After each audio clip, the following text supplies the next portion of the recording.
Hello everyone. சிவகார்த்திகேயனின் Parasakthi படத்திற்கு நீடிக்கும் சிக்கல், பரபரப்பு தகவல். வாங்க என்னன்னு பார்க்கலாம். தமிழ் சினிமாவில் மிகவும் பவர்ஃபுல்லான டைட்டிலுடன் உருவாகி இருக்கும் படம் தான் பராசக்தி. சுதா கொங்கரா இயக்கத்தில் சிவகார்த்திகேயன், ஸ்ரீலீலா, ஜெயம் ரவி, அதர்வா என பலர் நடிச்சுள்ள இந்த படத்திற்கு ஜிவி பிரகாஷ் தான் இசையமைச்சிருக்காங்க. மொழிக்காக போராடி 1965 ஜனவரி 27 அண்ணாமலை பல்கலைக்கழக மாணவர் சிவகங்கை ராஜேந்திரன் துப்பாக்கி குண்டுக்கு பலியானார். அவர் மறைவை தொடர்ந்து ஹிந்தி எதிர்ப்பு போராட்டம் வீரியமடைந்தது.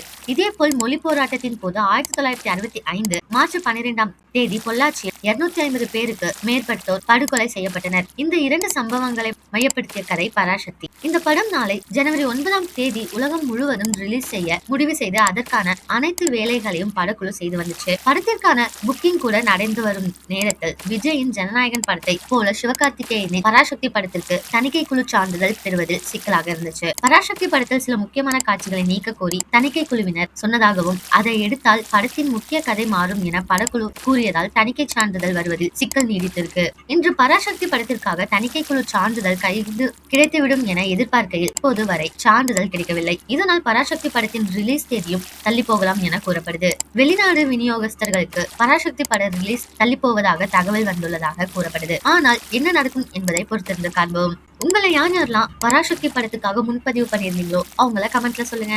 இதே மாதிரி லேட்டஸ்ட் சினிமா நியூஸ் அப்டேட் தெரிஞ்சுக்கணும்னா இந்த சேனலை சப்ஸ்கிரைப் பண்ணிக்கோங்க.